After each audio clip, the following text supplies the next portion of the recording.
Hello बच्चों, एक बार फिर से आपका स्वागत है स्कूलिंग विद मास्टर जी पर। एक और नए टॉपिक के साथ आज हम शुरुआत करेंगे। जैसा कि आप जानते हैं, हमारे इस चैनल पर कंप्लीट बोर्ड क्लासेस का सिलेबस हम करवाने वाले हैं एग्जाम से पहले। सीबीएसई और एचबीएसई का कंप्लीट सिलेबस आप हमारे चैनल पर देख सकते हैं। कंप्लीट प्लेलिस्ट में जाकर अलग अलग टॉपिक्स आपको मिल जाएंगे। पिछली क्लास हमने जो 12th का चैप्टर लिया था, फर्स्ट चैप्टर था sexual reproduction in flowering plant. आज का जो टॉपिक है उससे अगला ही चैप्टर है हमारा ह्यूमन रिप्रोडक्शन। आज हम कोशिश करेंगे एक ही क्लास में वन शॉट कंप्लीट चैप्टर इसको सभी इसके जो टॉपिक हैं वो रिवाइज करें। तो ये बेटा टाइम जो है रिवीजन का है। अब अगर आपने डील कर दी तो फिर आपका समय निकल जाएगा। अब एग्जाम बिल्कुल नजदीक है, तो एक एक टॉपिक अच्छे से एक्सप्लेन हम करवाने वाले हैं, तो हमारे चैनल को सब्सक्राइब कर लें। तो आज का जो टॉपिक रहने वाला है हमारा वो है ह्यूमन रिप्रोडक्शन। ह्यूमन रिप्रोडक्शन जैसे फ्लावरिंग प्लांट में हमने सेक्सुअल रिप्रोडक्शन डिस्कस किया था, बिल्कुल वैसे ही कुछ आज हम डिस्कस करने वाले हैं सेक्सुअल रिप्रोडक्शन इन एनिमल, जिसमें स्पेशल क्या है ह्यूमन रिप्रोडक्शन। ह्यूमन रिप्रोडक्शन में दो चीजें मेन हमने पढ़नी है, जिसमें एक तो जो ऑर्गन्स हैं male reproductive organ, female reproductive organ. दूसरा जो रहने वाला है जो इसी के साथ में सेकेंडरी कैरेक्टरिस्टिक्स हैं वो, और गैमेटोजेनेसिस इसका मेन टॉपिक रहने वाला है। उसके बाद हम पढ़ेंगे मेंस्ट्रुअल साइकिल, मेमरी ग्लैंड है, पार्चुरेशन तक हम आज कोशिश करेंगे कंप्लीट टॉपिक इसको करने की। तो जैसे टॉपिक की शुरुआत करते हैं, सबसे पहले हमारा है इसमें आप देख पा रहे हैं male reproductive organ. Male reproductive organ किसी भी ऑर्गन की अगर हम बात करें, चाहे उसमें हमारा मेल रिप्रोडक्टिव ऑर्गन है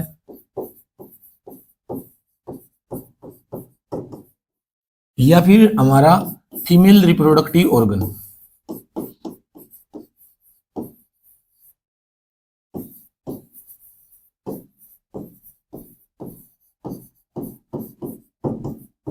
तो दोनों ही टॉपिक जो है मेल और फीमेल रिप्रोडक्टिव सिस्टम, इन दोनों को हम दो अलग अलग पार्ट्स में डिवाइड करके पढ़ते हैं। दोनों का ही सेम है। जैसे पहला इसका हम पढ़ते हैं primary sex organ.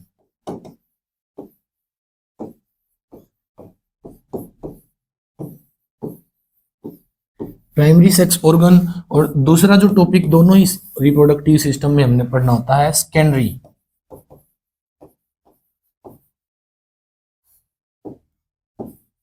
Secondary sex organs.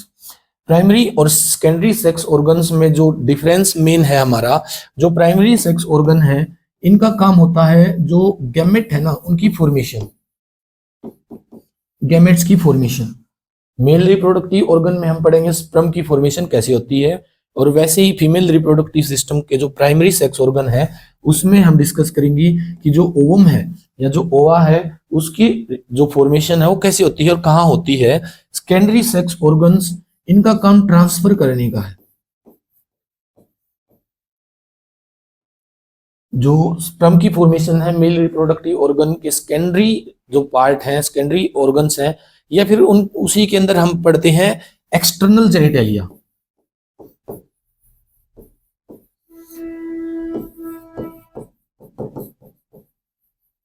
External genitalia यानी कि एक्सटर्नल जो ऑर्गन्स है जिनसे ट्रांसमिशन होता है मेल गैमेट्स का और फीमेल गैमेट्स का, और पार्चुरेशन में भी जो सेकेंडरी सेक्स ऑर्गन है फीमेल सेकेंडरी सेक्स ऑर्गन, उनका मेन जो अहम योगदान है वो हम उसका पढ़ने वाले हैं। अब प्राइमरी सेक्स ऑर्गन और secondary sex organ male reproductive organ में आपको यहाँ पर दिखाई दे रहे हैं। इसमें जो ये वाली स्ट्रक्चर है, ये कंप्लीट स्ट्रक्चर जो है मेल रिप्रोडक्टिव सिस्टम में प्राइमरी सेक्स ऑर्गन के अंदर आती है। ओ सॉरी, ये जो आप देख पा रहे हैं ये वाली जो स्ट्रक्चर है ये प्राइमरी सेक्स ऑर्गन के अंदर आती है। और इसके अलावा जितनी डक्ट है यहाँ पर, ये डक्ट जो आप देख पा रहे हैं, यहाँ पर जितनी भी ग्लैंड आप देख पा रहे हैं, ये जो ग्लैंड्स हैं, और फिर ये यूरेथ्रल जो स्ट्रक्चर आप देख पा रहे हैं, ये सेकेंडरी सेक्स ऑर्गन के अंदर हम डिस्कस करेंगे। स्टार्टिंग करते हैं हम प्राइमरी सेक्स ऑर्गन यानी कि इसके टेस्टिस से। ये जो स्ट्रक्चर है ये टेस्टिस है, प्राइमरी सेक्स ऑर्गन में मेन टेस्टिस ही है। टेस्टिस जो होता है वो एक सेक्स स्ट्रक्चर के अंदर रखा होता है, ये हमारा टेस्टिस है इसके अंदर, और ये रखा है एक एक्सटर्नल सेक्स स्ट्रक्चर के अंदर जिसको हम बोलते हैं स्क्रोटम। अब स्क्रोटम का मेन काम क्या है? स्क्रोटम जो है ना एब्डोमेन कैविटी से बाहर की तरफ होता है, यानी कि ये एक ऐसा ऑर्गन है जो हमारी बॉडी से बाहर की तरफ है, एक्सटर्नल जेनिटेलिया के अंदर हम इसको डिस्कस करते हैं। और इसका बाहर होने का मतलब मेन रीजन जो है वो है गैमेट फॉर्मेशन में हेल्प करता है। गैमेट फॉर्मेशन जो है, गैमेट फॉर्मेशन के लिए जो टेम्परेचर की रिक्वायरमेंट होती है ना वो हमारे बॉडी टेम्परेचर से 2 to 2.5 लेस की जरूरत होती है। यानी कि जितना हमारी बॉडी का टेम्परेचर है, एवरेज बॉडी टेम्परेचर आप सभी जानते हैं, हमारी ह्यूमन बॉडी का एवरेज जो बॉडी टेम्परेचर है वो 37 डिग्री सेल्सियस के आसपास होता है। अब जो गैमेट फॉर्मेशन है, स्पर्म की जो फॉर्मेशन है ना उसके लिए 35 के आसपास टेम्परेचर की रिक्वायरमेंट होती है। 35 डिग्री सेल्सियस टेम्परेचर जो है गैमेट फॉर्मेशन में हेल्प करता है, इसीलिए ये बॉडी से बाहर है और टेम्परेचर रेगुलेट करता है। पेपर में जो है डायरेक्ट क्वेश्चन यही आ जाता है कि थर्मो रेगुलेशन में जो है वो टेस्टिस का कौन सा पार्ट काम करता है, या प्राइमरी सेक्स ऑर्गन का वो कौन सा पार्ट है जो थर्मो रेगुलेशन में हेल्प करता है, वो स्क्रोटम ही है। ये एब्डोमेन कैविटी से बाहर की तरफ रखा होता है। अब इसके अंदर रखा हुआ है ओवल शेप का टेस्टिस, ओवल शेप होती है इसकी टेस्टिस की, जिसके अंदर फॉर्मेशन होती है मेल गैमेट्स की। उसके बाद जो दूसरे ऑर्गन्स आप यहां पर देख पा रहे हैं, इसी में यहां से एक डक्ट आपको निकलती हुई दिखाई दे रही है, यहां से एक डक्ट होती है जिससे मेल गैमेट की फॉर्मेशन के बाद उनको यहां से रिलीज कर दिया जाता है, जो इसकी स्पर्म डक्ट के अंदर हम काउंट करेंगे। उसके बाद यहाँ पर एक और डक्ट होती है, यहाँ पर काफी हाईली क्वाइल्ड डक्ट है जिसको हम स्टडी करेंगे, इसको हम बोलते हैं एपिडिडाइमिस। इस एपिडिडाइमिस के अंदर मेल गैमेट्स को स्टोर किया जाता है। इस टेस्टिस से, टेस्टिकल्स जो हैं इनसे बाहर निकालकर इस एपिडिडाइमिस में मेल गैमेट को स्टोर किया जाता है। क्वेश्चन आता है कि मेल गैमेट्स जो है इनएक्टिव फॉर्म में कहां पर स्टोर होते हैं, तो एपिडिडाइमिस है। इनएक्टिव फॉर्म का मतलब है अभी तक जो मेल गैमेट है कंप्लीटली मैच्योर्ड है लेकिन वो इनएक्टिव स्टेज में होते हैं, इनएक्टिव स्टेज में। इसी पर एक और क्वेश्चन आता है नीट के प्रेफरेंस से जो बहुत ज्यादा इंपॉर्टेंट है कि जो इनएक्टिव फॉर्म में मेल गैमेट्स एपिडिडाइमिस में हमने स्टोर किए हैं उनकी वायबिलिटी कितनी है, उनका लाइफ स्पैन कितना, कितने दिन तक वो सर्वाइव कर सकते हैं। तो इसके अंदर जो स्टोरेज टाइम है वो रहने वाला हमारा 70 डेज, अराउंड 70 डेज, लगभग 2 महीने से ज्यादा तक उनकी वायबिलिटी होती है। उसके बाद वो डीजनरेट हो जाते हैं इनएक्टिव फॉर्म में। इसी पे एक और क्वेश्चन आता है, अगर गैमेट्स एक्टिव है और एक्टिव कब होंगे, यहां से आगे निकलने के बाद ये एक और डक्ट है वास डेफरेंसिस, ये मेन डक्ट है जो इजैकुलेटरी है, लार्जेस्ट नहीं है। ये क्वेश्चन में ये भी आता है लार्जेस्ट डक्ट कौन सी है, वो एपिडिडाइमिस ही है, लार्जेस्ट और हाईली क्वाइल्ड डक्ट है ये, जिसमें स्टोरेज होती है मेल जर्म सेल की, स्पर्म की। ये लार्जेस्ट सेल है, लार्जेस्ट डक्ट है, सॉरी। ये जो दूसरी डक्ट है इसको इजैकुलेटरी डक्ट भी बोलते हैं, कि ये हमारी एपिडिडाइमिस से इसके अंदर जब मेल गैमेट आ जाएंगे ना उसके बाद इजैकुलेशन होता है, तो इजैकुलेशन के लिए ये इजैकुलेटरी डक्ट है जो हमारे इस तरह से एक लूप बनाकर यूरिनरी ब्लैडर के ऊपर से आती है। अब इस डक्ट के पास जैसे इस डक्ट से रिलीज होते हैं तो इसको कुछ ग्लैंड्स यहाँ पर मिलती हैं। जैसे एक ग्लैंड आप यहाँ पर देख पा रहे हैं सेमिनल वेसिकल, सेमिनल वेसिकल इसको एक्टिव करती है। मेल जर्म सेल एक्टिव कहाँ होंगे, पहली ग्लैंड, 3 ग्लैंड एसोसिएटेड ग्लैंड हम देखने वाले हैं इसके अंदर। सबसे पहली है सेमिनल वेसिकल, उसी के बाद जो दूसरी ग्लैंड है वो ये आप यहाँ पर देख पा रहे हैं प्रोस्टेट ग्लैंड, सेकंड ग्लैंड है। तीसरी जो ग्लैंड पाई जाती है वो ग्लैंड जो है वो यूरेथ्रा के पास यहाँ पर मिलने वाली है, हमें यहाँ पर हमें मिलेगी, जिसको हम नेक्स्ट टॉपिक में स्टडी करेंगे। यहाँ पर मिलने वाली जो ग्लैंड है कुछ इस तरह की स्ट्रक्चर में ग्लैंड पाई जाती है, जिसको हम बोलते हैं बल्बो यूरेथ्रल।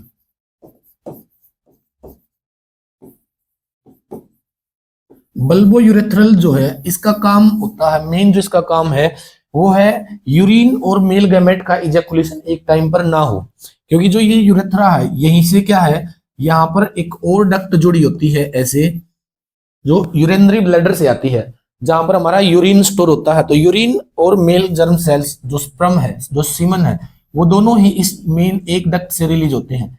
एक ही डक्ट है जिससे दोनों ही रिलीज होंगे। तो दो एक टाइम पर दोनों एक साथ रिलीज ना, उसको रोकने के लिए कौन सी ग्लैंड है? Bulbo urethral. सेमिनल वेसिकल इनको एक्टिव करती है, और लगभग लगभग 60% जो सीमन का सेक्रेशन है वो सेमिनल वेसिकल से ही होता है। 60% सेक्रेशन। 10% इसके अंदर इंक्लूड होते हैं हमारे स्पर्म सेल। जो स्पर्म सेल है वो 10% काउंट होता है टोटल सीमन का। 60% सेमिनल वेसिकल, लगभग लगभग जो प्रोस्टेट ग्लैंड है 30% सेक्रेशन इसका भी पाया जाता है। ये डाटा एक्यूरेट आपको याद करना है। बोर्ड क्लासेस में जो एमसीक्यू क्वेश्चन आते हैं वो इन्हीं पर बेस्ड होते हैं कि कितने परसेंट सेक्रेशन सेमिनल वेसिकल का है, या कितने परसेंट सेक्रेशन सीमन के अंदर प्रोस्टेट ग्लैंड का है, कितने परसेंट जो है इसके अंदर स्पर्म काउंट होता है 10%। कुछ और भी लुब्रिकेशन का काम होता है, जो साथ में जो ये डक्ट है, ये वाली डक्ट, ये भी लुब्रिकेंट रिलीज करती है। ये जो डक्ट है लुब्रिकेंट रिलीज करते हैं। लुब्रिकेंट का क्या काम है कि जो मेल जर्म सेल हैं वो कहीं पर स्टिक ना हो जाए, उनको रोकने के लिए उनमें वो लुब्रिकेशन का काम करती हैं।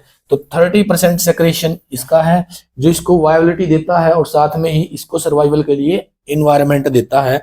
पीएच लेवल जो होता है ना, पीएच लेवल जो वेजाइना है उसका पीएच लेवल काफी कम होता है, एसिडिक मीडियम पाया जाता है उसके अंदर। तो उसमें सर्वाइवल के लिए प्रोस्टेट ग्लैंड और सेमिनल वेसिकल का सेक्रेशन मेन इंपॉर्टेंट है सीमन के अंदर। तो ये डक्ट है कुछ, यहां से रिलीज होगा। तो एक्टिवेशन जो होता है मेल स्पर्म सेल का, एक्टिवेशन के बाद की वायबिलिटी भी इंपॉर्टेंट है, कि जैसे ही प्रोस्टेट ग्लैंड जो हमारी जो सेमिनल वेसिकल है, सेमिनल वेसिकल के पास मेल जर्म सेल आएंगी तो एक्टिवेट हो जाती है। वो एक्टिव होने के बाद उनकी वायबिलिटी कितनी है? इनएक्टिव फॉर्म में कितनी वायबिलिटी थी? लगभग लगभग 70 डेज के आसपास। एक्टिव होने के बाद जो इनकी वायबिलिटी रहती है वो 24 टू 48 आवर्स तक, 24 से 48 घंटे तक जो है इनकी वायबिलिटी पाई जाती है। लगभग 1 या 2 दिन के लिए, 1 या 2 दिन के लिए ये सरवाइव कर सकते हैं, उसके बाद डीजनरेट हो जाते हैं। तो ये जो हमारा टोटल मेल रिप्रोडक्टिव सिस्टम है, जिसके अंदर प्राइमरी सेक्स ऑर्गन कौन सा? हमारा टेस्टिकल्स।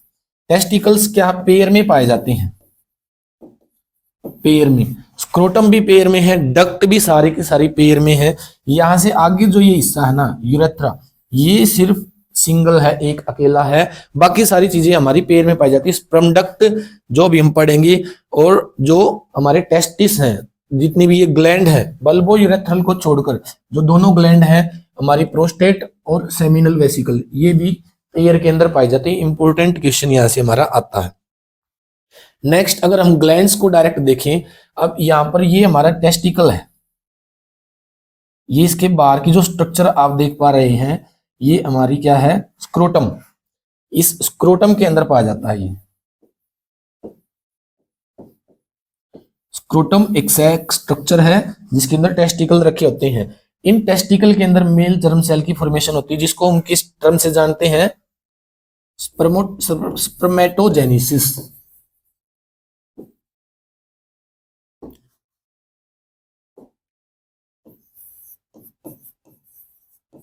स्पर्मेटोजेनेसिस। स्पर्मेटोजेनेसिस, स्पर्म की फॉर्मेशन। गैमेटोजेनेसिस 2 टाइप में पाई जाती है। एक है स्पर्मेटोजेनेसिस, जिसमें हम मेल रिप्रोडक्टिव सिस्टम पढ़ेंगे। दूसरा है oogenesis, जिसमें हम फीमेल रिप्रोडक्टिव सिस्टम पढ़ेंगे, ओवल की फॉर्मेशन। तो इस टेस्टिकल के अंदर क्या है? स्पर्मेटोजेनेसिस होती है, स्पर्म की फॉर्मेशन होती है, जिसकी कंप्लीट हम इसके स्ट्रक्चर अभी पढ़ने वाले हैं। यहां से आप देख पा रहे हैं कुछ ग्लैंड हैं, जिनको हम नाम देते हैं रेटेटेस्टिस। सबसे पहले जो डक्ट पाई जाती है यहां पर रेटेटेस्टिस।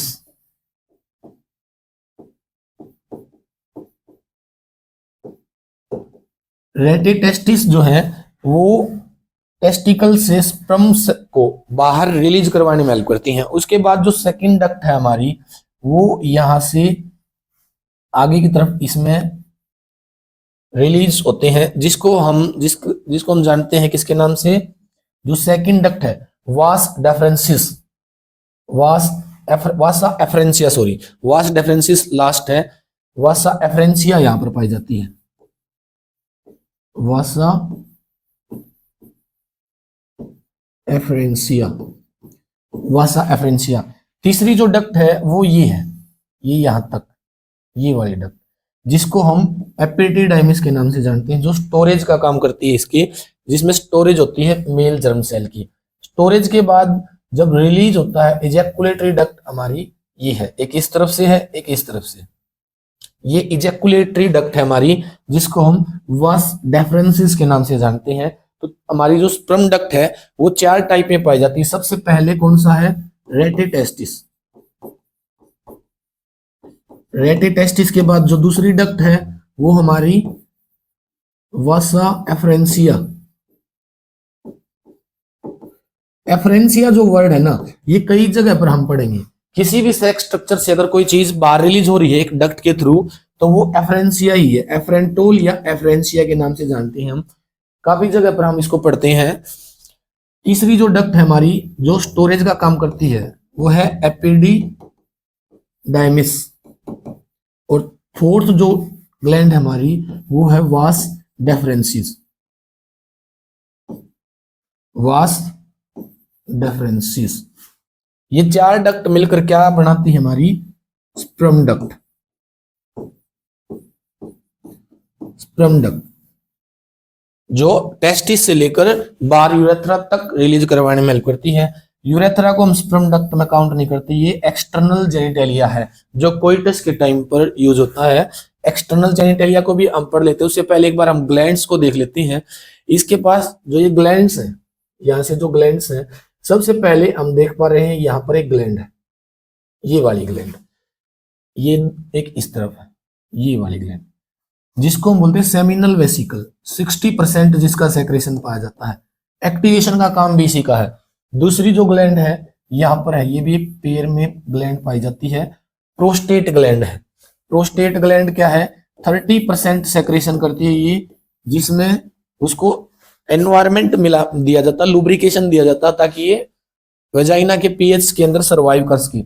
उसके बाद जो तीसरी ग्लैंड है हमारी, वो ग्लैंड यहाँ पर है, ये वाली, ये इस तरफ, ये ऐसे एक ग्लैंड पाई जाती है जिसको हम बोलते हैं बल्बो यूरेथ्रल ग्लैंड। इसका जो मेन काम है वो यही है कि एक ही टाइम पर सीमन और यूरिन सेक्रेट ना हो, उसको रोकने के लिए इसका काम है।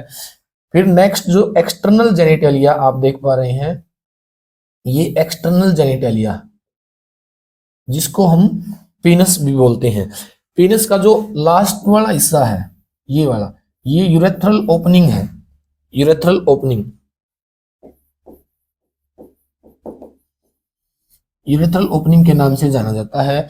यूरेथ्रल ओपनिंग के पास जो है ग्लैंड्स पाई जाती हैं, ग्लैंड्स ऑफ पेनिस भी इसको हम बोलते हैं। ग्लैंड्स ऑफ पेनिस क्या है, यहाँ पर एक इस तरह की स्ट्रक्चर पाई जाती है, इस तरह की एक स्ट्रक्चर है जो कोइटस के टाइम पर हेल्प करती है।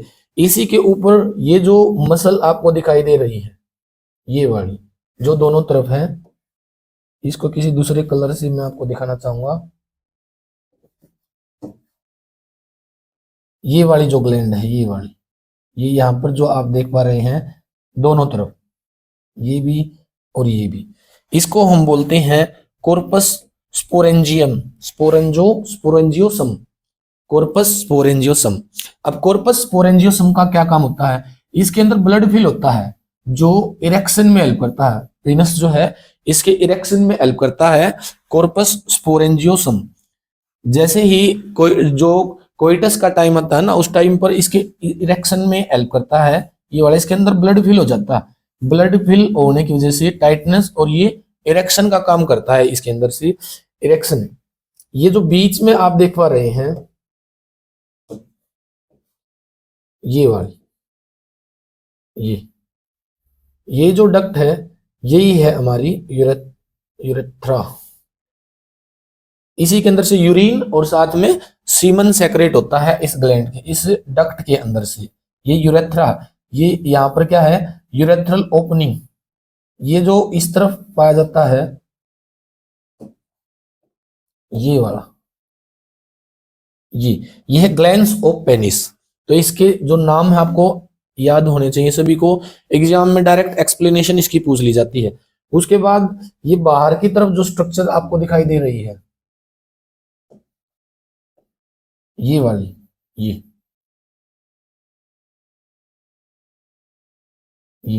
इसके अंदर भी ब्लड सेल पाई जाती हैं। और ये क्या है, इसकी स्किन है, स्किन, जिसको हम बोलते हैं कॉर्पस कैवर्नोसा, कैवर्नोसम। जैसे ये है स्पोरेंजियोसम, ये है कैवर्नोसम। अब यहां पर आपको दो स्ट्रक्चर दिखाई दे रही हैं, इसको इरेज कर देते हैं यहां से थोड़ा सा।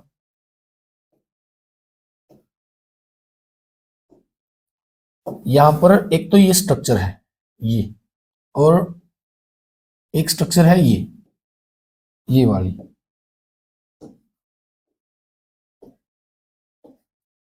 ये वाली, ये जो दो स्ट्रक्चर ग्रीन कलर में आप देख पा रहे हैं, इसको बोलते हैं बल्ब। और दूसरी जो स्ट्रक्चर है आपको ब्लैक कलर में दिखाई दे रही है, इस स्ट्रक्चर को बोलते हैं हम क्रश।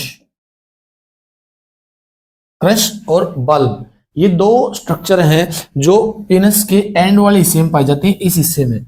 इसमें जो क्रश है, ये इसका नीचे वाला हिस्सा है जो स्क्रोटम के साथ पेनिस को जोड़ता है।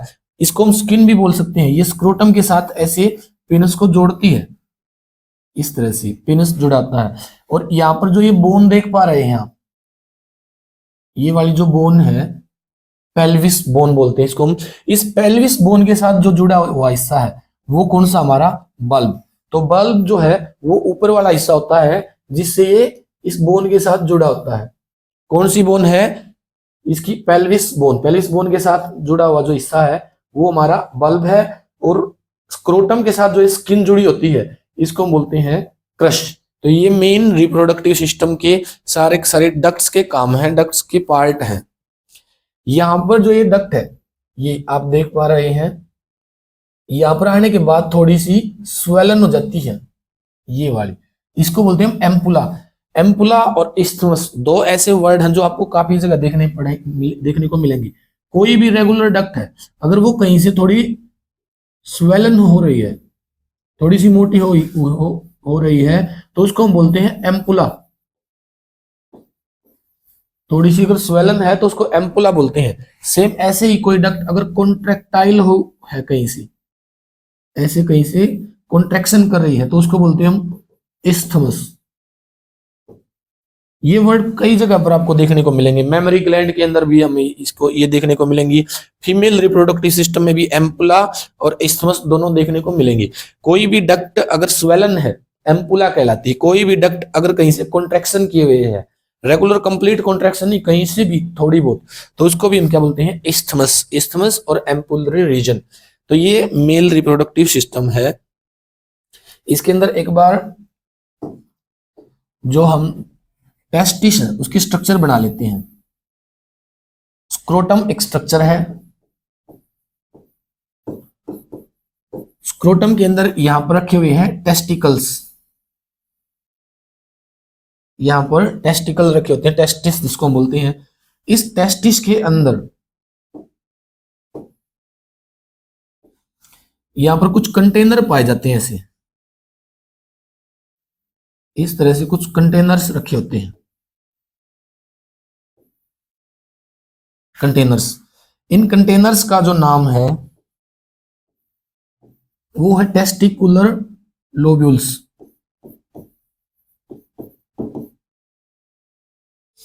टेस्टिकुलर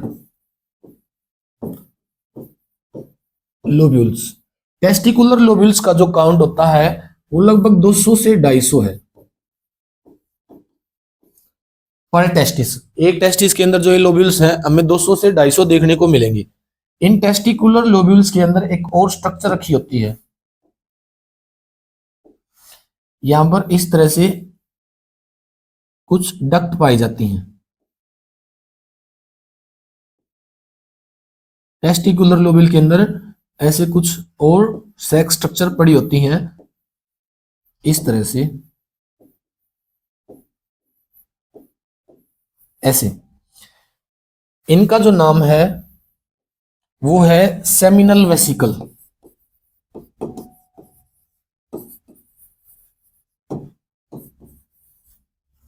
सेमिनल वेसिकल्स एक सेक्स स्ट्रक्चर है, टेस्टिकुलर लोब्यूल के अंदर पाई जाती है। इनका अगर काउंट देखें हम 1 से 3 के बीच में पाई जाती है। किसी टेस्टिकुलर लोब्यूल के अंदर 1 भी पाई जा सकती है, 2 भी हो सकती है या 3 भी पाई जा सकती है।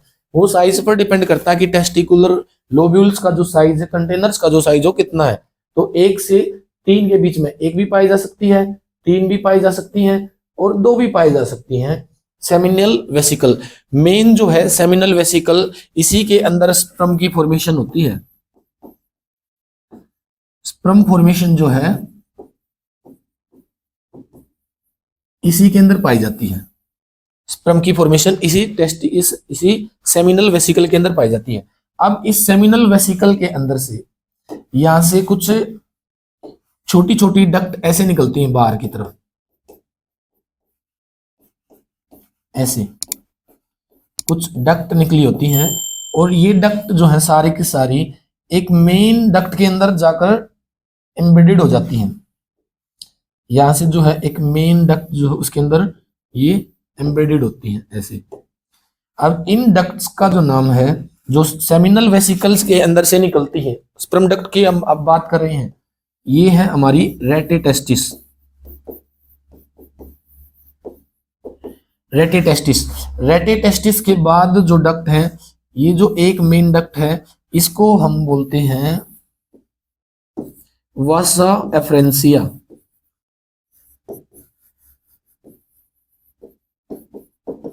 वासा एफ्रेंसिया रेटिटेस्टिस का काम है सेमिनल वेसिकल से स्पर्म को रिलीज करवाना, बाहर की तरफ लेकर जाना।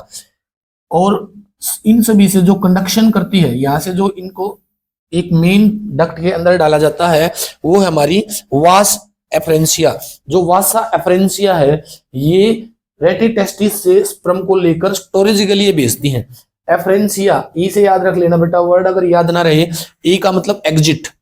ऐसे ही एफ्रेंसिया वर्ड बहुत जगह पर हमें देखने को मिलेगा। जो कहीं भी किसी भी सेक्स स्ट्रक्चर से किसी चीज को रिलीज करते हैं ना, तो उनको लेकर जाने का काम होता है, उससे बाहर एग्जिट करवाने का काम है एफ्रेंसिया का। तो वासा एफ्रेंसिया के बाद एक और डक्ट यहां पर पाई जाती है। इस तरह से आइली क्वाइल्ड एक और स्ट्रक्चर है यहां पर, ऐसे क्वाइल्ड जैसे स्प्रिंग होता है ना, स्प्रिंग इस तरह से मुड़ा हुआ होता है ऐसे, इस स्ट्रक्चर में ऐसे रेगुलर ये एक डक्ट है ऐसे, इस तरह की। आइली क्वाइल्ड का मतलब बहुत ज्यादा क्वाइल्ड है, ये ऐसे काफी लंबी है। लार्जेस्ट जो डक्ट है वो यही है स्पर्म डक्ट के अंदर, जिसका नाम है एपिडिडाइमिस। एपिडिडाइमिस के अंदर जो मेल स्पर्म है उनको स्टोर किया जाता है, स्टोरेज का काम है इसका। क्योंकि बेटा इसका काम है बनाना, जो सेमिनल वेसिकल है ये इनको बनाएगी। जो मेल स्पर्म्स हैं, मेल गैमेट है, उनकी फॉर्मेशन, उसके बाद रेटिटेस्टिस इन सभी से इनको काउंट करेगी, इनको लेकर जाएगी और फिर रिलीज करवाने का काम किसका है, वासा एफ्रेंसिया का। और फिर इसके अंदर जो एपिडिडाइमिस है इसको स्टोरेज करती है। अब मेल जर्म सेल अगर फॉर्म हो गई, जिनको बनने में काफी टाइम लगता है, तो उनको स्टोरेज किया जाता है एपिडिडाइमिस के अंदर। इससे जब रिलीज करवाने का टाइम आता है, तो इनको रिलीज करवाने के लिए यहां से एक और मेन डक्ट निकलती है, ऐसे एक और मेन डक्ट है जो इससे बाहर निकल जाती है ऐसे। जो लास्ट डक्ट है इसकी वो है वास डेफरेंसिस। वास डेफरेंसिस इजैकुलेटरी डक्ट के नाम से भी हम इसको जानते हैं। तो स्पर्म डक्ट के अंदर 4 मेन डक्ट हमें देखने को मिलती हैं। रेटिटेस्टिस सबसे पहली, उसके बाद इनको बाहर निकालने का काम है वासा एफ्रेंसिया। तीसरी जो डक्ट है वो है एपिडिडाइमिस और एजैकुलेटरी, और फोर्थ डक्ट है वास डेफरेंसिस। ये कुछ इस तरह की स्ट्रक्चर हमारी पाई जाती है टेस्टिकल्स और इजैकुलेटरी डक्ट्स और स्पर्म डक्ट की। स्पर्म डक्ट 4 टाइप की है, 4 इसके पार्ट है अलग अलग। इसी के लास्ट में हमें देखने को मिलती है एम्पुला।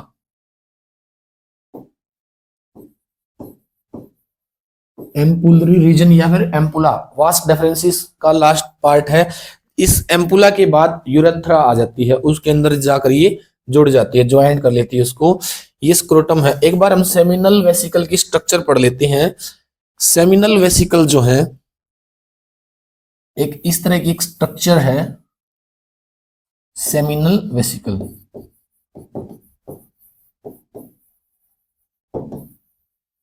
सेमिनल वेसिकल, ये सेमिनल वेसिकल रखे किसके अंदर होते हैं?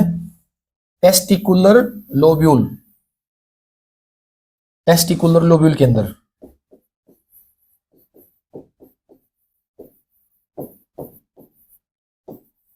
टेस्टिकुलर लोब्यूल किसके अंदर रखे होते हैं? टेस्टिकुलर लोब्यूल रखे होते हैं टेस्टिकल के अंदर, टेस्टिस के अंदर। और टेस्टिस फिर किसके अंदर रखा होगा? इसके बाहर की जो स्ट्रक्चर है वो क्या है? टेस्टिस। यहां पर बाहर इसके टेस्टिस होगा और टेस्टिस के बाहर जो है वो स्क्रोटम, स्क्रोटम टेस्टिस। और उस टेस्टिस के अंदर टेस्टिकुलर लोब्यूल और उनके अंदर क्या रखी है? Seminal vesicle. अब इस सेमिनल वेसिकल के अंदर कुछ सेल पाई जाती है, यहां पर कुछ सेल पड़ी हुई होती है, ग्रुप ऑफ सेल पाया जाता है इसे।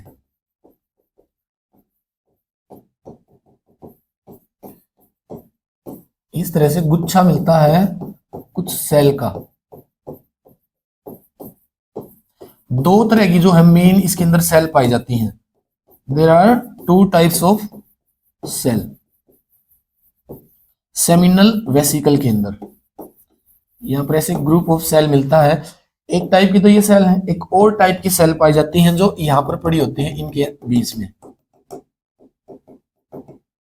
यहां पर रखी होती है। एक टाइप की और सेल है। तो दो टाइप की सेल है, इन सेल को हम बोलते हैं जर्म सेल। ये ही वो सेल हैं जिनसे स्पर्म की फॉर्मेशन होगी, जर्म सेल। दूसरी जो सेल है, ये जो सेल है इनको बोलते हैं Sertoli cell. Sertoli cell, Sertoli cell का एक दूसरा नाम है नर्स सेल। नर्स सेल के नाम से भी हम इसको जानते हैं, सर्टोली या फिर nurse cell. Nurse cell, nurse word जो है ये न्यूरिशमेंट से आया है। इसका मतलब इसका काम क्या है? न्यूट्रिशन प्रोवाइड करवाने का। जो नर्स सेल है या जो ये सर्टोली सेल है, यहां पर जो ये सेल पड़ी हुई है, इनका मेन काम क्या होगा? न्यूट्रिशन देने का काम है। किसको न्यूट्रिशन देती है? जर्म सेल को। जो मेल जर्म सेल है इनको न्यूट्रिशन दिया जाता है। अब इस सेमिनल वेसिकल के बाहर यहां पर भी कुछ सेल पड़ी होती हैं। ये है तीसरी टाइप की cell, third type of cell है। यहां पर भी कुछ सेल हैं, इनका नाम है लेडिग सेल। लेडिग सेल या इंटरस्टिशियल सेल भी बोलते हैं इनको, इंटरस्टिशियल सेल।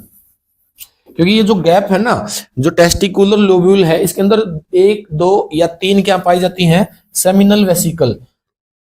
और बाकी जो ये खाली जगह आप देख पा रहे हैं, ल्यूमेन जो है, इसको बोलते हैं इंटरस्टिशियल स्पेस। इस इंटरस्टिशियल स्पेस के अंदर कुछ सेल यहां पर रखी हुई है, जिन सेल को हम क्या बोलते हैं? इंटरस्टिशियल सेल या लेडिग सेल। लेडिग सेल जो है, इनका जो मेन काम है वो है हार्मोन सेक्रेट करना। इंटरस्टिशियल या लेडिग सेल ये हार्मोन रिलीज करती हैं।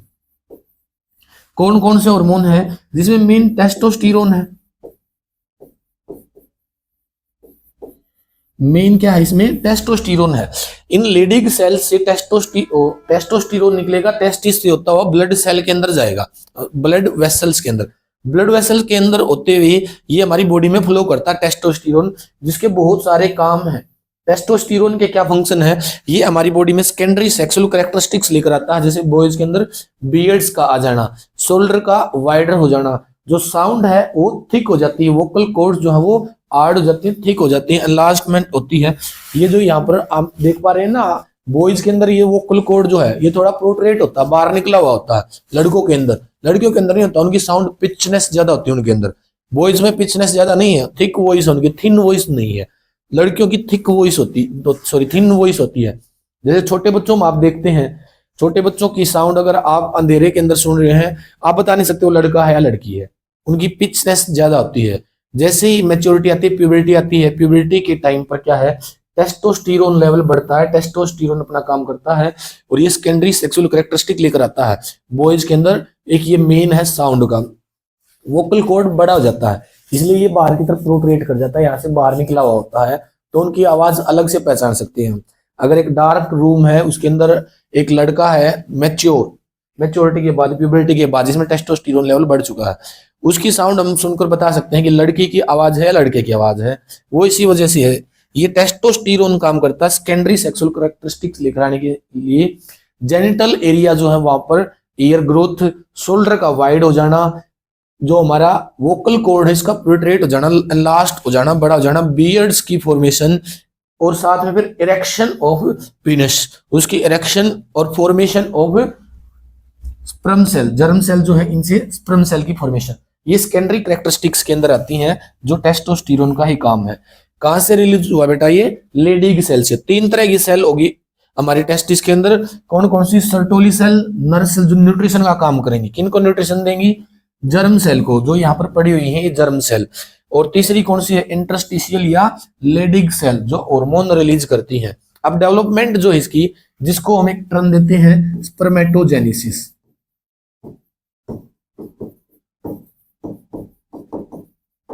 स्पर्मेटोजेनेसिस, स्पर्मेटोजेनेसिस में क्या होता है? जो टेस्टोस्टेरोन है ना, टेस्टोस्टेरोन रिलीज होकर पिट्यूटरी के पास भी जाता है। पिट्यूटरी के पास जाकर ये 2 मेन हार्मोन है जिनको रिलीज करवाता है, जिनमें एक तो है हमारा FSH और दूसरा है LH, फोलिकल स्टिमुलेटिंग हार्मोन और ल्यूटिनाइजिंग हार्मोन। फोलिकल स्टिमुलेटिंग और ल्यूटिनाइजिंग हार्मोन, ये दोनों ही मेल में भी फीमेल में भी दोनों में रिलीज होते हैं। और इनका काम क्या है? डेवलपमेंट ऑफ मेल गैमेट, इनकी डेवलपमेंट करवाने का काम होता है इसका, जर्म सेल को।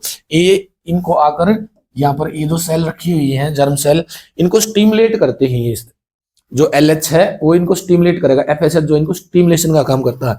उसके बाद डेवलपमेंट जब होती है तो इनके हेड जो होते हैं ना, ऐसे एम्बेडेड हो जाते हैं इनके अंदर, ऐसे इन सेल के अंदर। NCERT के अंदर एक डायग्राम भी दिया गया है ऐसा ही। तो ये मैच्योरेशन के टाइम पर न्यूट्रिशन लेकर सर्टोली सेल के अंदर अपने हेड एम्बेडेड रखते हैं।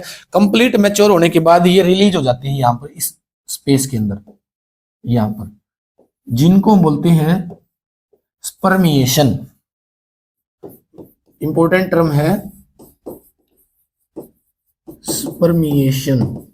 स्पर्म का सर्टोली सेल से रिलीज हो जाना कंप्लीट मैच्योरेशन के बाद, कंप्लीट मैच्योरेशन होने के बाद। फिर यहां से ये क्या है? रेटे टेस्टिस से बाहर निकल जाएंगे। रेटे टेस्टिस लगी होती है ना, जो इनको रिलीज करवाती है सर्टोली सेल, सेमिनल वेसिकल से, यहाँ से रिलीज करवाने का काम इनका। यहाँ से स्पर्म बाहर की तरफ निकल जाएगा और फिर क्या है? वासा एफरेंसिया और फिर एपिडिडाइमिस के अंदर स्टोर हो जाता है। तो ये स्पर्मेटोजेनेसिस है, जिसको हम एक डायग्राम की हेल्प से भी स्टडी करेंगे। स्पर्मेटोजेनेसिस में क्या है? सबसे पहले क्या है? टेस्टोस्टेरोन रिलीज होता है। टेस्टोस्टेरोन फिर पिट्यूटरी के पास जाएगा, वहां से LH और FSH दोनों ही गोनेडोट्रोपिन हार्मोन है ये, जिनको कौन रिलीज करवाता है? गोनेडोट्रोपिन रिलीजिंग हार्मोन, जो हमारी हाइपोथैलेमस में है। 11th क्लास में आपने ये चैप्टर पढ़ा होगा। ये दोनों गोनाड ग्लैंड से निकलने, सॉरी, पिट्यूटरी ग्लैंड से निकलने वाले ये दोनों हार्मोन है। और जिनको किसने रिलीज करवाया है बेटा? टेस्टोस्टेरोन या एस्ट्रोजन गोनाडोट्रोपिन हार्मोन्स। तो ये दोनों हार्मोन पिट्यूटरी से रिलीज होते हैं। इनको स्टिमुलेट हमारी हाइपोथैलेमस ही करती है, हाइपोथैलेमस। तो अगर हम बात करें, टेस्टोस्टेरोन पिट्यूटरी के पास नहीं, हाइपोथैलेमस के पास जाता है। हाइपोथैलेमस से कौन सा हार्मोन रिलीज करवाएगा? Gonadotropin releasing hormone. ये गोनाडोट्रोपिन हार्मोन है, ये फिर पिट्यूटरी से रिलीज होंगे और फिर गोनाड ग्लैंड को जाकर स्टिमुलेट करते हैं। जो जर्म सेल है, इनके स्टिमुलेशन का काम है, इनकी फॉर्मेशन का काम इन्हीं का है। तो टेस्टोस्टेरोन, LH, इनके बाद फिर क्या है? जो जर्म सेल है वो स्टिमुलेट होती है, उनकी फॉर्मेशन, और फिर उसके बाद इजैकुलेटरी जो स्पर्म डक्ट है वहां से एपिडिडाइमिस में ये स्टोर हो जाती हैं। इनका एक हम डायग्राम की हेल्प से इसको स्टडी करेंगे। स्पर्मेटोजेनेसिस जो प्रोसेस है, स्पर्मेटोजेनेसिस में क्या है? जो टेस्टिस है उनके अंदर क्या है? सेमनीफेरस ट्यूबल्स है। सेमनीफेरस ट्यूबल्स जो है, सेमनीफेरस ट्यूबल्स जो अभी हम स्टडी करके आए थे,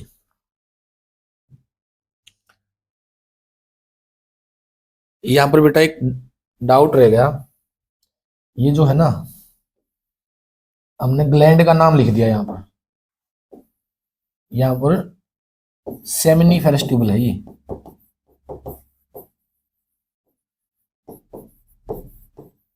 seminiferous tubules, seminiferous tubules. Seminal vesicle, ये थोड़ा कंफ्यूजन रह गया था, डाउट रह गया था। सेमनीफेरस जो ट्यूबल्स हैं, ये 1 से 3 के बीच में जो काउंट होता है, ये सेमनीफेरस ट्यूबल्स है। सेमनीफेरस ट्यूबल्स, सेमिनल वेसिकल्स, इसमें कंफ्यूज मत होना। जो सेमनीफेरस ट्यूबल्स हैं, इन सेमनीफेरस ट्यूबल्स जो टेस्टिस के अंदर रखी हुई है, यहाँ पर क्या आता है, FSH और LH, luteinizing hormone, follicle stimulating hormone, full form जरूर याद रख लेना इनकी। तो ये यहाँ पर आकर क्या करेगा, line by the germinal epithelial. अब ये जो सेमिनीफेरस ट्यूबल है, सेमिनीफेरस ट्यूबल के अंदर जो एपिथेलियल है, उसकी जो वॉल है, उस वॉल के अंदर अटैच्ड होती है कौन सी सेल, हमारी सर्टोली सेल और जर्म सेल, उनको स्टिमुलेट करवाता है क्यूबोइडल जर्म सेल। और वहीं पर क्या दूसरी जर्म सेल है, उनको स्टिमुलेट करवाएगा। उसमें 3 पार्ट होते हैं, एक तो ग्रोथ फेज है, एक मैच्योरेशन फेज है, और एक है मल्टीप्लीकेशन।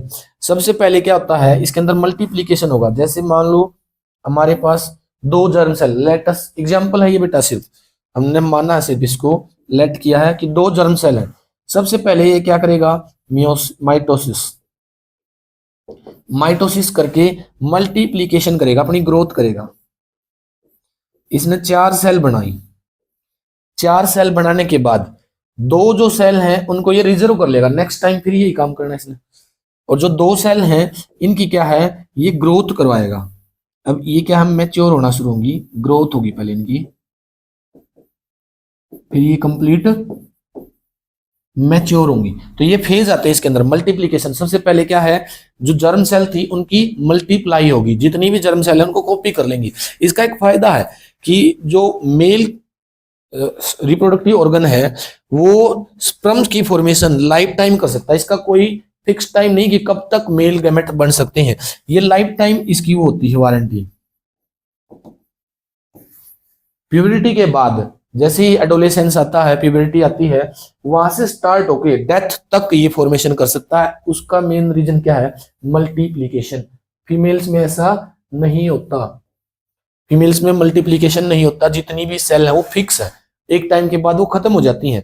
मैच्योरिटी के बाद लगभग 45 to 50 की एज में जाकर जो फॉलिकल्स हैं वो खत्म हो जाती हैं। उसके बाद क्या है, वो रिप्रोडक्टिव कैपेसिटी उनके पास नहीं रहती। लेकिन मेल की जो रिप्रोडक्टिव कैपेसिटी है वो क्या है, टिल डेथ तक। उसका मेन रीजन यही है कि वो मल्टीप्लाई कर लेता है उनको, जो सेल है वो मल्टीप्लाई हो जाती है इसके अंदर, फिर ग्रोथ, और फिर उनको मैच्योर करने के बाद वहां से रिलीज कर देता है। जैसे यहाँ पर एक डाइप्लोइड सेल है जिसको हम बोलते हैं स्पर्मेटोगोनियम। जैसे हम लास्ट चैप्टर में पढ़ के आए थे, वहां पर क्या था, स्पोरेंजियम था एक, उस स्पोरेंजियम टिश्यू से क्या है आगे जाके सेल बनी थी। वैसे ही इसके अंदर एक टिश्यू भरा हुआ है स्पर्मेटोगोनियम, जो डाइप्लोइड सेल से मिलकर बनाता है। डाइप्लोइड सेल हैं, उनके अंदर प्राइमरी स्पर्मेटोसाइट बनाए जाते हैं। प्राइमरी स्पर्मेटोसाइट क्या है, मल्टीप्लीकेशन होगी इनकी।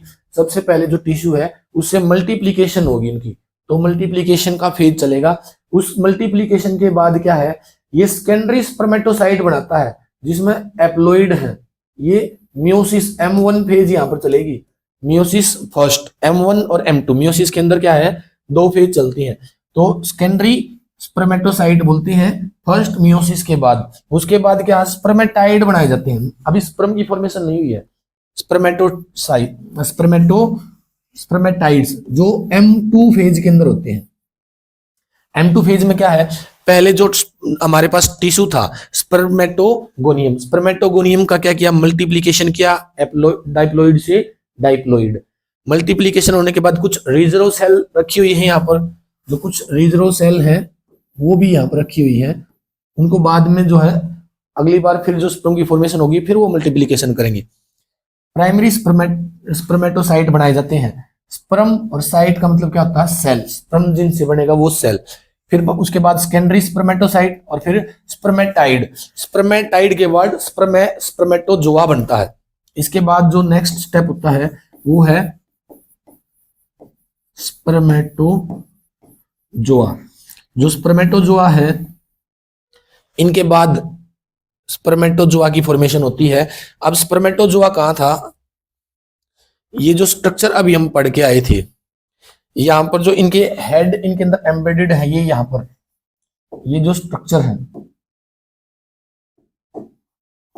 ये वाला, ये है स्पर्मेटोजोआ। कंप्लीट स्पर्म बन चुका, मैच्योरेशन अभी बाकी है। मैच्योर होने के बाद ये रिलीज हो जाता है, फिर इसको क्या बोलते हैं हम, स्पर्म। तो ये स्पर्मेटोजोआ है, ये इसके अंदर एड इनके एम्बेडेड है, ये स्पर्मेटोजोआ है।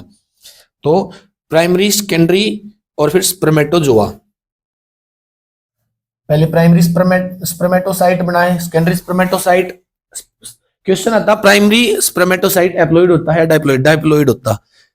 सेकेंडरी जो स्पर्मेटोसाइट है वो एप्लॉइड होता है, उसने मियोसिस फर्स्ट कंप्लीट कर ली, मियोसिस सेकंड मियोसिस के बाद मतलब M2 में, मियोसिस के अंदर M1 और M2 फेज आती है, उसमें जो स्पर्मेटाइड बनी है वो भी एप्लॉइड है, स्पर्म भी एप्लॉइड ही होता है, स्पर्मेटोजोआ भी एप्लॉइड होता है। इसके बाद सब कुछ क्या है, ये एप्लॉइड है, गैमेट एप्लॉइड ही होते हैं।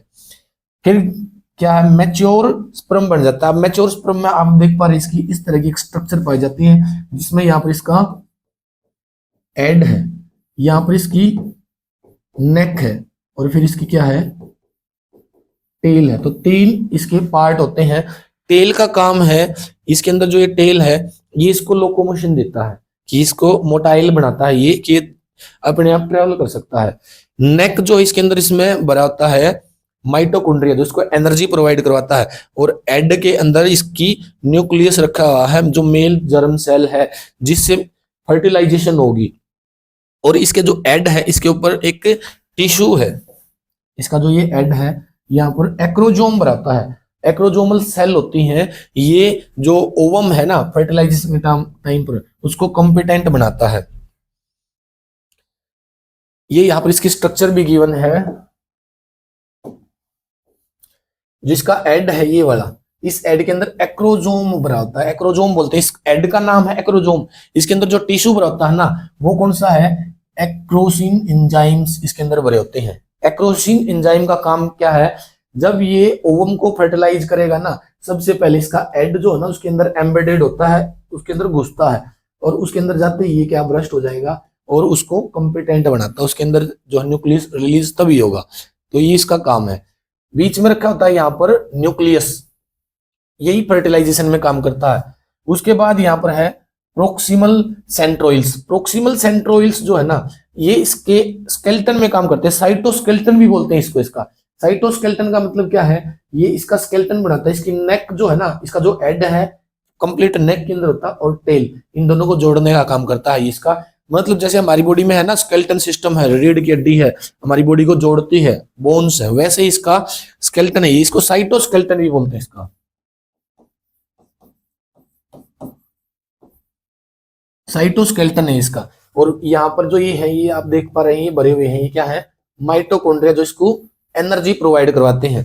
लास्ट में क्या इसका फ्लैजेला या इसकी टेल, एक्सियल फिलामेंट, ये कंप्लीट क्या है, इसका टेल का लास्ट पार्ट है, फ्लैजेलम के साथ जो जुड़ा होता है, जो इसको लोकोमोशन देता है, ये कंप्लीट क्या है, टेल, जिसमें फ्लैजेलम जो इसकी यहाँ से जुड़ा होता है इसकी नेक के साथ, और फिर लास्ट में जो क्या है इसका, ये फ्लैजेला एक्सियल फिलामेंट जिसको हम बोलते हैं।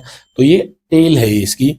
इसके अंदर एक्रोजोम जो भरा होता है, एक्रोजोम के अंदर क्या है, एक्रोसिन एंजाइम है, जिसका काम क्या है, एक्सोजमाइन्स और ग्लैक्टोजन जो है उनको, और पॉलीसेक्राइड्स इनको सेक्रेट करने का, इनको रिलीज करने का काम इसका है। इसके अंदर स्टोरेज होते हैं। न्यूक्लियस, न्यूक्लियस में क्या है, 60% जो है ना एड का यही है कि इसके पूरे एड के अंदर 65% में क्या भरा होता है, न्यूक्लियस भरा होता है। बाकी एम्प्टी नहीं है, ल्यूमेन नहीं है, उसके अंदर भी कुछ ऑर्गेनेलीज होती हैं और कुछ इसकी हेल्प करती है। जैसे सेल जो होती है ना, सेल के अंदर कुछ ऑर्गेनेली है, कुछ एंडोस्केलेटन है, साइटोप्लाज्म जो है वो भरा होता है इसके अंदर। बाकी ये 23 क्रोमोजोम से मिलकर बनाता है। ह्यूमंस के अंदर कितने क्रोमोजोम होते हैं, 46 क्रोमोजोम। ये एक डाइप्लॉइड सेल के अंदर पाए जाते हैं। एप्लॉइड सेल के अंदर कितने होंगे, 23। तो न्यूक्लियस कितना है, 23 क्रोमोजोम से मिलकर बना होता है, जो फीमेल गैमेट को क्या करेगा, फर्टिलाइज करके 46 क्रोमोजोम बना लेगा वापस दोबारा। सेंट्रोइल्स, ये जो सेंट्रोइल्स वाला पार्ट है, ये वाला जो पार्ट है जिसमें ये प्रोक्सिमल सेंट्रोइल्स है, ये क्या करते हैं, सेंट्रोइल्स इसका स्केलेटन बनाते हैं, साथ में कुछ क्या है इन्वॉल्व करते हैं, ये formation of sperm aster and zygote asters. Asters की फॉर्मेशन में क्या है, ये भी कुछ पीएच को कंट्रोल करने का भी काम है इसका। जो वजाइना है वो थोड़ी सी एसिडिक होती है, जैसा कि हम डिस्कस करके आ चुके हैं। तो वहां पर इस स्पर्म को सर्वाइवल देने के लिए भी जो है ना, इसके प्रोक्सिमल पार्ट से कुछ रिलीज होता है, बेसिक पार्ट, कुछ एसिडिक पार्ट, कुछ एस्टर्स, जाइगोट एस्टर और स्पर्म एस्टर, जो इसको सर्वाइव करवाते हैं। माइटोकॉन्ड्रिया, यहाँ पर जो ये भरा हुआ है, इसका माइटोकॉन्ड्रिया जो इसको क्या देता है, एनर्जी, इसकी सोर्स ऑफ एनर्जी है ये माइटोकॉन्ड्रिया। नेक्स्ट बेसल अमाइंस है, बेसल अमाइंस यहां से लेकर ये वाला इसका क्या है, बेसल अमाइंस है। फर्टिलाइजेशन सक्सेशन में भी ये हेल्प करते हैं, जो प्रमोट करते हैं। साथ में ये क्या है, कुछ बेस रिलीज करते हैं, स्लाइटली बेस, क्योंकि जो वजाइना है, सीमन जो है वजाइना के अंदर सर्वाइव ना नहीं कर पाएगा, उसको सर्वाइवल के लिए क्या है, कुछ बेसल अमाइंस सेक्रेट करने पड़ते हैं इनको।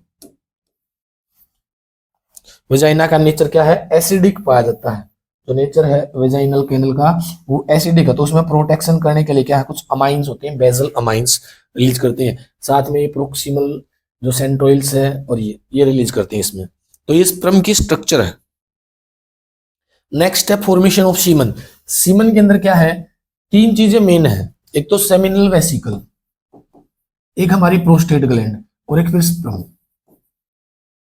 ये 10% हम पढ़ के आए हैं, प्रोस्टेट ग्लैंड का 30% सेक्रेशन, सेमिनल वेसिकल का 60% सेक्रेशन। तो इनसे मिलकर क्या बनता है हमारा सीमन।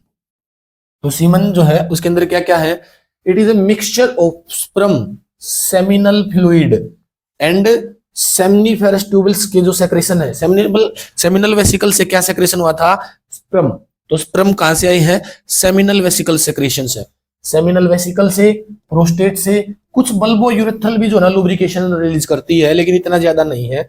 मेन जो है ना इस 60%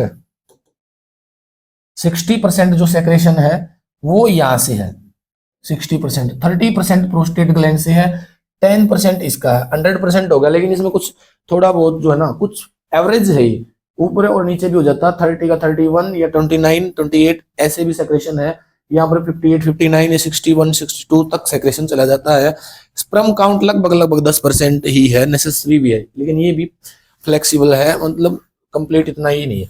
ए टाइपिकल इजैकुलेशन वॉल्यूम, एक रेगुलर हेल्दी पर्सन का जो इजैकुलेशन है, इजैकुलेशन किसका होता है, स्पर्म का, सीमन का। तो उसमें 2.5 से लेकर 5 ml तक, जिसमें लगभग 50 से 150 मिलियन तक क्या है, इसमें स्पर्म पाए जाते हैं पर ml। 1 ml के अंदर क्या है, 50 से 150 million, 50 to 150 millions of sperm cell होती हैं। अगर इनका काउंट 20 मिलियन से कम रह गया ना 1 ml के अंदर, 1 ml स्पर्म, 1 ml सीमन के अंदर अगर 20 मिलियन स्पर्म से कम है तो फिर इनफर्टिलिटी आ जाती है। इनफर्टिलिटी, वो कपल फर्टाइल नहीं रहता, उसमें क्या है, मेल जो है उसमें स्पर्म काउंट डिक्रीज हो गया, तो फिर वो क्या है, डोनर लेना पड़ता है उनको, इन विट्रो फर्टिलाइजेशन करवानी पड़ती है। तो ये क्या है, 50 से 150 मिलियन स्पर्म इसमें रिलीज होते हैं। एक बार में जो रिलीज होता है उसमें क्या है, 2.5 से लेकर 5, 2.5 से 5 ml। अगर मान लो 2 ml है तो फिर स्पर्म काउंट कितना हो जाएगा, अगर 50 भी मिनिमम ले तो कितना है, 100 मिलियन स्पर्म हो जाएंगे इसमें एक इजैकुलेशन के अंदर। तो 100 मिलियन काफी है, 20 मिलियन मिनिमम क्राइटेरिया है इसका। ए देयर का लेस देन 20 मिलियन पर ml स्पर्म अगर काउंट है तो मेल क्या है, likely to be infertile. Infertile जो है वो इनफर्टिलिटी मेल के अंदर आ जाती है। सीमन जो है स्लाइटली एल्कलाइन होता है। एल्कलाइन क्यों है, क्योंकि जो वजाइना है ना उसका पीएच एसिडिक पाया जाता है, उसको न्यूट्रलाइज करने के लिए, वहां पर सर्वाइवल के लिए 7.2 से 7.7 इसका पीएच है। The air and the fluid from seminal vesicles deposits of the slightly acidic of prostate fluid। Prostate का थोड़ा बहुत एसिडिक हो सकता है, सेमिनल वेसिकल्स का जो है पीएच क्या है, थोड़ा सा हाई होता है, एसिडिक है प्रोस्टेट के मुकाबले। प्रोस्टेट क्या है, थोड़ा सा बेस रिलीज करती है, ज्यादा बेसिक इसका सेक्रेशन है। Prostate secretion give Simmons milky appearance. जो व्हाइट और मिल्की अपीयरेंस है वो कहां से मिला इसको, प्रोस्टेट सेमिनल से। लुब्रिकेशन का काम है मीन इसका। सेमिनल क्या करती है, इसको एनवायरनमेंट प्रोवाइड करवाती है जिसमें ये एक्टिव होते हैं। स्टिकी जो सेमिनल वेसिकल है और बल्बोयूरेथ्रल क्या है, वो क्या है, स्टिकी जो है कंटेंट उसके अंदर प्रोवाइड करवाते हैं। कॉन्स्टिटेंसी यानी कि उसके अंदर जो है स्टिकी लुब्रिकेशन, सेमिनल फ्लूइड क्या प्रोवाइड कराएंगे स्पर्म को, ट्रांसपोर्टेशन में हेल्प करते हैं, ट्रांसपोर्टेशन मीडियम प्रोवाइड कराते हैं, एक्टिवेशन का काम भी इनका है, न्यूट्रिशन का काम भी, प्रोटेक्शन का काम भी। और होस्टाइल एसिडिक जो एनवायरनमेंट है ना वजाइना का, जो मेल यूरेथ्रा है वहां से फीमेल वजाइना क्या है, एसिडिक है। मेल वजाइना इतना एसिडिक मीडियम उसका नहीं है, तो वो भी प्रोवाइड करवाने का काम किसका है, seminal vesicle. Activation, lubrication, protection, साथ में एल्कलाइन मीडियम प्रोवाइड करवाने का काम इसका है। तो ये हमारा सीमन है। नेक्स्ट हमारा फीमेल रिप्रोडक्टिव सिस्टम। फीमेल जो रिप्रोडक्टिव सिस्टम है, इसमें आप देख पा रहे हैं ये फीमेल रिप्रोडक्टिव सिस्टम कंप्लीट जो डायग्राम है ना, ये कंप्लीट फीमेल रिप्रोडक्टिव सिस्टम का है। इसमें भी हमने दो चीजें पढ़नी है, एक तो प्राइमरी और एक secondary sex organ. Primary sex organ में यहां पर भी क्या है, एक ग्रुप ऑफ क्या पाया जाता है, पेयर ऑफ ओवरी। ये ओवरी है, उस जो किसके साथ जुड़ी होती है, एक कनेक्टिव टिश्यू के साथ, जो हमारा यूट्रस है। ये वाली जो स्ट्रक्चर आप देख पा रहे हैं, ये वाली स्ट्रक्चर, ये यूट्रस है। ये कंप्लीट क्या है, यूट्रस। इस यूट्रस के साथ ये जुड़ी होती है यहां से कनेक्टिव टिश्यू के साथ। उसके बाद यहां से लेकर यहां तक ये वाला जो हिस्सा है, ये इसके जो ओवम है उसको कंडक्ट करने के लिए है, इसके पास यहां से इसका कंडक्शन होता है, जिसको हम बोलते हैं फैलोपियन ट्यूब। ये इसकी क्या है, यहां से ये फैलोपियन ट्यूब है। जो ओवरी है, ये फॉर्मेशन, प्राइमरी सेक्स ऑर्गन का क्या काम था, जर्म सेल को जनरेट करना, ओवम बनाएगी। ये जो ओवम है, उस ओवम को ये कंडक्ट करेगी और यूट्रस तक लेकर आती है। यूट्रस तक बाद में आता है, लेकिन वो यहीं पर जाकर फर्टिलाइज हो जाता है एम्पुलरी रीजन के अंदर। एम्पुला और इस्थमस दो चीजें हम पढ़ के आए थे। जो ये डक्ट है, इसमें ये जो आगे वाला हिस्सा है, यहाँ पर ऐसे फिंगर लाइक प्रोजेक्शन है। इन फिंगर लाइक प्रोजेक्शन को हम क्या बोलते हैं, ये वाला जो हिस्सा है, ये यहाँ पर ऐसे, इनको बोलते हैं फिम्ब्राई।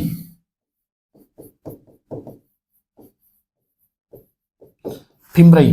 इन फिम्ब्राई के बाद एक और हिस्सा आपको यहाँ पर देखने को मिल रहा है, ये इस तरह की जो स्ट्रक्चर है, ये यहाँ पर ये वाली स्ट्रक्चर, इसको हम बोलते हैं इनफंडिबुलम।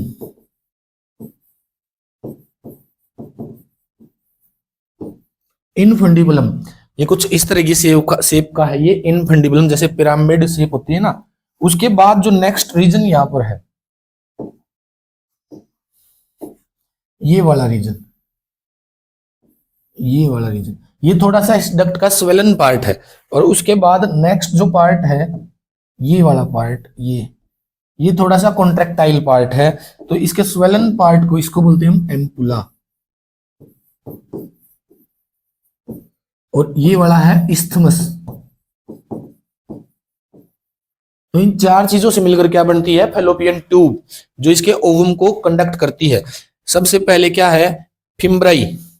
फिम्ब्राई इनफंडिबुलम का ही लोअर पार्ट है ये। फिर उसके बाद इस तरह की शेप क्या है, इनफंडिबुलम।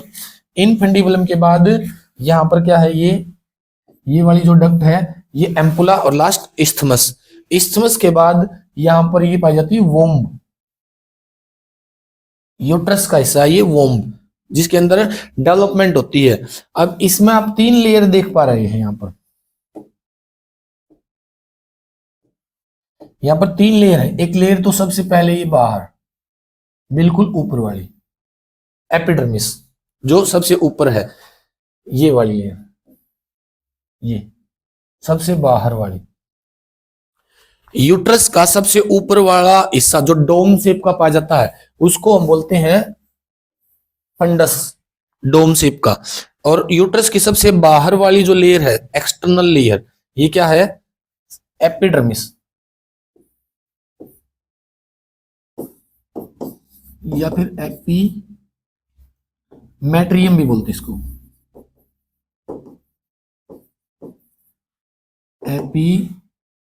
एपीमेट्रियम, एपीमेट्रियम जो बाहर वाली जो लाइन है ना, इसकी तीन लेयर से मिलकर बनता है हमारा यूट्रस, एपीमेट्रियम। और बीच में जो लेयर है, यहाँ पर जो पाई जाती है, यहाँ पर लेयर भरी होती है इसकी, इसके लिए दूसरा कलर यूज कर लेते हैं। यहाँ पर जो भरी होती है ये वाली लेयर, ये मसल से मिलकर बनी होती है, ये वाली कंप्लीट जो ये मस्कुलर लेयर है, थिक लेयर होती है ये, इसकी मसल से मिलकर बनी होती है। ये है मायोमेट्रियम, मायोमेट्रियम। और लास्ट जो लेयर है इसके अंदर, ये वाली लास्ट लेयर यहां पर, ये वाली, ये जो लास्ट लेयर है इसकी, इसको हम बोलते हैं एंडोमेट्रियम। एंडोमेट्रियम जो ये लास्ट लेयर है ना, ये वाली एंडोमेट्रियम। तो तीन मेन लेयर से मिलकर बनता है एपिमेट्रियम, मायोमेट्रियम और एंडोमेट्रियम। एपिमेट्रियम जो ये सबसे बाहर वाली है, इसका काम है प्रोटेक्शन का, ये आउटर लेयर इसकी एपिडर्मिस है। उसके बाद जो ये मसल्स वाली लेयर है ये वाली, इसका काम है पार्चुरेशन के टाइम पर, डिलीवरी के टाइम पर यूट्रस का जो वाइग्रसली कॉन्ट्रैक्शन होता है ना, ये कॉन्ट्रैक्शन करने में हेल्प करती है ये मसल्स, कि जो फिटस है, जो डेवलप्ड बॉडी है, इसमें कंप्लीट जो बेबी है उसको पुश करने के लिए इसका काम है मसल्स का। एंडोमेट्रियम का काम है इम्प्लांटेशन और ग्रोथ करवाना, प्लेसेंटा की फॉर्मेशन करवाना। इसके अंदर ओम, जो ये ओम यहाँ पर रखा है, ये फर्टिलाइज होगा मेल गैमेट वजाइना से, सर्विक्स के अंदर से होते हुए और यूट्रस के अंदर से यहाँ पर आकर इसको फर्टिलाइज करते हैं। एक और इंपॉर्टेंट क्वेश्चन है, फर्टिलाइजेशन होती कहाँ है, वो क्या है? वैसे तो एम्पुला के रीजन में ही, लेकिन एग्जाम में एम्पुलरी स्टमक रीजन के अंदर बोला जाता है। इन एम्पुला और स्टमक, स्टमस इसी रीजन में बीच में कहीं पर होती है ये। इनफंडिबुलम के अंदर कुछ फिम्ब्राई यहाँ पर जो ना फिंगर लाइक प्रोजेक्शन लगी होती है ऐसी, वो ओवम को पुश करती है आगे की तरफ, क्योंकि ओवम मोटाइल नहीं होता, फ्लैजेला नहीं होता उसके पास। यहाँ से इसको पुश करके आगे की तरफ यहाँ तक भेज दिया जाता है, फिर मेल गैमेट इसको फर्टिलाइज करता है। तो एम्पुलरी इस्थमस रीजन में फर्टिलाइजेशन होगी। फर्टिलाइजेशन के बाद इस एंडोमेट्रियम के अंदर आकर वो इम्प्लांट होता है, बाद की जो ग्रोथ है वो इसी के अंदर होती है यहाँ पर। तो वो एंडोमेट्रियम का काम है। मेंस्ट्रुअल साइकिल जो है वो इसी एंडोमेट्रियम के ब्रेक होने की वजह से आता है। एंडोमेट्रियम किस चीज से फिल्ड होती है? ब्लड वेसल से। इसके अंदर क्या है? ब्लड वेसल्स पाई जाती हैं, ये ब्लड वेसल से फिल होती है, भरी हुई होती है। उसके बाद इसका जो नीचे वाला पार्ट है, ये वाला पार्ट, ये वाला जो पार्ट है, ये किस चीज से मिलकर बना होता है? ये मिलकर बनाता है बर्थ कैनल। ये कंप्लीट क्या है? Birth canal. बर्थ कैनल से मिलकर बनता है। बर्थ कैनल का एक्सटर्नल जो हिस्सा है उसको हम क्या बोलते हैं? वजाइना। बर्थ कैनल के अंदर क्या है? ये वाला जो हिस्सा है इसको हम बोलते हैं सर्विक्स। सर्विक्स। और उसके बाद बर्थ कैनल, लास्ट वजाइना। तो ये पूरी की कंप्लीट क्या है? ये बर्थ कैनल के नाम से जानी जाती है, एक्सटर्नल। यहीं पर जो पीएच है ना वो एसिडिक पाया जाता है इसका, जो स्पर्म्स को मारने में हेल्प करता है। स्पर्म साइडल फ्लूइड पाया जाता है यहाँ पर, स्पर्म को मारने वाला स्पर्मी साइडल फ्लूइड, यहाँ से ट्रेवल करके मेल गैमेट फर्टिलाइजेशन करता है। तो ये फीमेल रिप्रोडक्टिव सिस्टम है। फीमेल रिप्रोडक्टिव सिस्टम के अंदर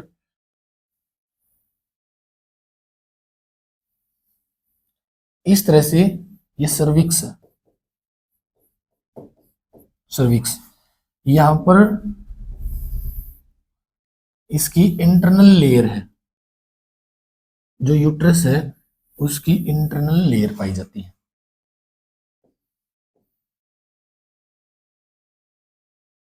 यहां पर एंडोमेट्रियम है, इस एंडोमेट्रियम के अंदर इम्प्लांटेशन होती है। यहां पर ये मसल से बनी हुई मायोमेट्रियम है, मस्कुलर लेयर है, जो इसके पार्चुरेशन में हेल्प करती है। इस सर्विक्स के बाद यहां पर क्या है? ये वजाइना है।